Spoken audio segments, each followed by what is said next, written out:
जय हिंद। आप सबको स्वागत है आपके अपने YouTube channel Rahul talent institute में। दोस्तों आज की बात करने वाले हैं क्लास 12 हिंदी का चैप्टर नंबर 5 भूषण। ठीक है, चैप्टर नंबर 5 भूषण द्वारा रचित कवित्त का हम लोग जो है ये पंक्ति का एक्सप्लेनेशन देखेंगे। ठीक है, कवित्त जो रचा गया है वो कहाँ से लिया गया है याद रखिएगा। यह जो है हमारे यानी कि एक शिवा बावनी और छत्रसाल दशक से लिया गया। ठीक है, शिवा बावनी और छत्रसाल दशक मतलब मेनली अगर देखें इस कविता में एक शिवाजी का और छत्रसाल दशक जी का मतलब छत्रसाल जी का महाराज छत्रसाल जी का जो है वर्णित किया गया है और उनके वीर के बारे में वीर गाथा इसमें गाया गया है। और इसमें कौन सा रस है तो वीर रस है इसमें। ठीक है, चलिए देखते हैं लाइन बाय लाइन। आप अर्थ समझिए, बहुत ही आसानी से आपको समझ में आ जाएगा अंत तक आपको अगर देखते हैं तो। ठीक है, बहुत ही छोटा वीडियो होने वाला है। देखते हैं क्या है। इंद्र जिमी जंब पर, देखिए पहला जो इनका पंक्ति है वो जो है शिवाजी पे है। किस पे है? शिवाजी। और शिवाजी की वीरता का बखान कर रहा है पहला कवित्त। ठीक है, और दूसरा कवित्त जो हम लोग पढ़ेंगे, दूसरा कवि क्षतिपाल यानी कि क्षति के लाल यानी कि क्षति के पुत्र। ठीक है, लाल क्षितिपाल यानी क्षितिपाल के सूत्र हैं महाराज छत्रसाल जी, उनके बारे में उनकी वीरता का बखान हम लोग देखेंगे। ठीक है, चलिए सबसे पहला कवित्त हम लोग देखते हैं क्या है। इंद्र जिमी, जिमी मतलब जैसे, जंब पर यानी यम पर, इंद्र जैसे यम पर, इंद्र जैसे यम पर, बाड़ब ज्यों अम्ब पर। बाड़ब का मतलब हो गया बाड़ाग्नि, समुद्र के अंदर चट्टानों से जो आग निकलता है ना, बाड़ाग्नि। ज्यों यानी जैसे, अम्ब पर यानी उसके अंदर का जो पानी है ना, समुद्र की पानी, अम्ब पर यानी देखिए इंद्र जिमी जंब पर यानी इंद्र का जैसे यम पर, बाड़ब ज्यों अम्ब पर, बाड़ाग्नि का समुद्र के पानी पर, अम्ब पर समुद्र के पानी पर, रावण सदम्ब पर रघुकुल राज है। बोल रहा है कि रावण पर रघुकुल शिरोमणि श्री राम का, पौन बारी बाह पर, पौन यानी पवन, रावण सदम्ब पर रघुकुल राज है। रावण सदम्ब पर यानी रावण के वंश पर रघुकुल राज है। रघुकुल शिरोमणि श्री राम जी का राज है। राज कहने का मतलब यहाँ पे हुआ कि दबदबा है, वर्चस्व है। ठीक है, इंद्र का किस पे वर्चस्व है तो इंद्र का जो है जंब पर यानी यम पर दबदबा है। बाड़ब ज्यों अम्ब पर, बाड़ाग्नि का किस पर दबदबा है तो अम्ब यानी कि समुद्र के जल पर दबदबा है। रावण सदम्ब पर रघुकुल राज है। रावण पर किसका राज है तो रघुकुल शिरोमणि श्री राम जी का राज है। पौन बारी बाह पर, शंभु रति नाह पर, पौन यानी पवन, पवन का बारी बाह, पवन का बारी बाह यानी कि बारिश जो बहने वाला होता है ना, एक तरह से बोल सकते हैं बादल। ठीक है, बारी बाह का मतलब क्या बादल, तो पौन बारी बाह पर यानी कि पवन का बादल पर, शंभु रति नाह पर, शंभु यानी भोला बाबा। ठीक है, शंभु यानी कि शिव शंकर, तो भोलेनाथ का रतिनाह, रतिनाह का मतलब रति का पति, रतिनाह का मतलब रति का पति, मतलब हो गया कि कामदेव। ठीक है, शंभु का कामदेव पर यानी भोला बाबा का कामदेव पर। आपको पता होगा कि कामदेव का जो है भस्म कर दिया था कामदेव को तीसरा आंख खोल करके, है ना। ज्यों सहस्त्र बाहु पर राम द्विज राज है। सहस्त्र बाहु, राजा सहस्त्र बाहु पर जो है राम द्विज, द्विज यानी कि दो राम यानी अर्थात परशु समेत परशुराम। ठीक है, सहस्त्र बाहु पर परशुराम का राज है। दावा द्रुम दंड पर, दावा मतलब समुद्र अति जंगल की आग, दावा मतलब जंगल की आग, द्रुम दंड, द्रुम दंड का मतलब होता है कि जो जंगल के अंदर मतलब होता है ना पेड़ पौधे की पतझड़, है ना, यानी कि जो पत्तियां होती है, टहनियां होती है, तो ये बोल रहा है जंगल की आग का पेड़ पौधे की टहनियों पर, द्रुम दंड यानी दावा द्रुम दंड पर यानी कि जंगल की आग का पेड़ पौधे की टहनियों पर, चीता मृग झुंड पर, चीता, चीता समझ रहे हैं, चीता का जो है मृग के झुंड यानी मृगों के झुंड पर जो है चीता राज जिस प्रकार करता है। भूषण वितुंड पर जैसे मृगराज है, भूषण वितुंड यानी कि हाथियों के झुंड, वितुंड हाथियों के झुंड पर मृगों के राजा यानी जो मृग पर राज करते हैं वो भी हाथियों के झुंड पर राज करते हैं, अर्थात शेर हो गया, चीता हो गया, ये जिस प्रकार से हाथियों के झुंड पर राज करते हैं उसी तरह से हाथियों के झुंड पर राज करते हैं जिस प्रकार से मृगों के झुंड पर राज करते हैं। ठीक है, ये बोल रहे हैं कि जिस प्रकार हाथियों के झुंड पर मृग राज करते हैं, मृग राजा यानी कि शेर राज करते हैं, तेज तम अंश पर, तेज मतलब समझ रहे हैं, तेज मतलब प्रकाश, तम मतलब अंधकार, अंश पर यानी कि छोटा सा अंश, तेज का छोटा सा अंश अंधकार को जिस प्रकार समाप्त कर देता है, अर्थात कहने का मतलब है कि अंधकार पर प्रकाश राज करते हैं। तेज मतलब प्रकाश, तम मतलब अंधकार, अंश पर। ठीक है, अंधकार पर जिस प्रकार प्रकाश राज करता है। कान्न जिमी कंस पर, कान्न मतलब कन्हैया यानी श्री कृष्ण, जिमी जैसे, कंस पर यानी कान्हा का, श्री कृष्ण का कंस पर जिस प्रकार राज है, यो मलेच्छ वंश पर शेर शिवराज है।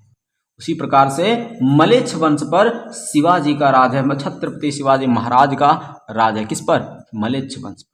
ठीक है, देखिए फिर से एक बार वन शॉट इसको देखिए, आप पूरा अर्थ समझिए। इंद्र जिमे जम्ब पर बाड़क ज्यों अम्ब पर, मतलब कि इंद्र जैसे यम पर राज करता है, बाड़ाग्नि का जिस प्रकार समुद्र के जल पर राज करता है, रावण सदम्ब पर रघुकुल राज है, रावण पर रघुकुल शिरोमणि श्री राम का राज है, पवन बारीबाह पर शंभु रतिनाह पर, पवन का बादलों पर राज है। बादल मतलब समझ रहे हैं ना, जो आसमान में जो बारिश करते हैं ना, बारिश करने के लिए जो है बनता है, और उनको जो है पवन उन्हीं पर राज करता है। वो पवन अगर उसको कहे कि भाई आपको जो है इधर, मतलब कहीं भी उसको बहा करके ले जाता है। ठीक है, वही बोल रहा है पवन बारीबाह पर शंभु रतिनाह पर, मतलब पवन को जो है, पवन जो है किस पर राज करता है? तो बादल पर राज करता है। शंभु रतिनाह पर, शंभु का किस पर राज है? तो कामदेव पर राज है। ज्यों सहस्त्र बाहु पर राम द्विज राज है, सहस्त्र राजा सहस्त्र बाहु पर राम द्विज राज, परशु समेत परशुराम का राज है। दावा द्रुम दंड पर चीता मृग झुंड पर, दावा मतलब जंगल की आग, द्रुम दंड मतलब पतझड़ यानी कि पत्तियां टहनियां, उस पर किसका राज है? जंगल की आग का, क्योंकि जंगल में आग लगता है तो पत्तियां टहनियां तो खत्म ही हो जाती है। चीता मृग झुंड पर, चीता का जिस प्रकार मृग के झुंड पर राज है। भूषण वितुंड पर जैसे मृग राज है, उसी तरह से हाथियों के झुंड पर मृग राज उसी तरह से करते हैं जिस प्रकार मृगों पर राज करते हैं क्या बोलते हैं? चीता। ठीक है, उसी तरह से बोल रहे हैं। मृग राज कौन हो गया? मृग झुंड पर जो राज करते हैं मृग राज। तेज तम अंश पर कान्ह जिमी कंस पर, जिस प्रकार अंधकार पर प्रकाश राज करता है, कंस पर कान्हा राज करता है, उसी प्रकार से मतलब उसी प्रकार से, ठीक उसी प्रकार से मलेच्छ वंश पर शिवाजी महाराज राज करते हैं। ठीक है, यहाँ तक क्लियर हो गया। तो क्या पहला कवित्व में क्या है? तो शिवाजी के बारे में वीरता का बखान किए हैं, शिवाजी के शौर्य का बखान किए हैं। अब दूसरा जो कवित्व है ना, इसमें बड़ा ही मस्त है और बहुत छोटा सा है, देखिएगा।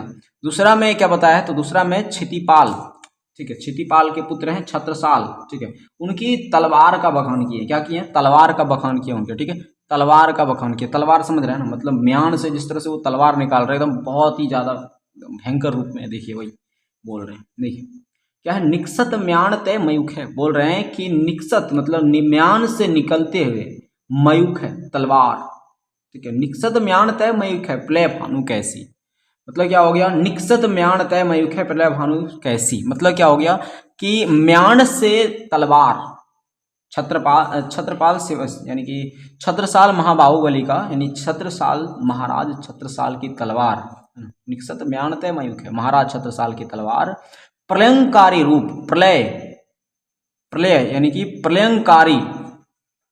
प्रलयंकारी रूप धारण करते हुए निकलती है सूर्य के किरणों की तरह। ठीक है, सूर्य के किरणों की तरह, जैसे सूर्य की किरण जो है अंधकार को चीरते हुए कैसे एकदम प्रलयंकारी रूप धारण करते हुए निकलती है, वैसे ही यहाँ पे तुलना करके बोल रहे हैं कि निक्सत म्यान तय मयूख है, छत्रसाल महाबली का तलवार म्यान से प्रलयंकारी सूर्य की किरणों की भांति रूप धारण करके निकलती है। ठीक है, म्यान से। फारे तमतोम से गयंदन की जाल को, फारे तमतोम मतलब मूली गाजर की तरह, गयंदन के जाल को, हाथियों के जाल को मूली गाजर की तरह फाड़ चीर डालता है।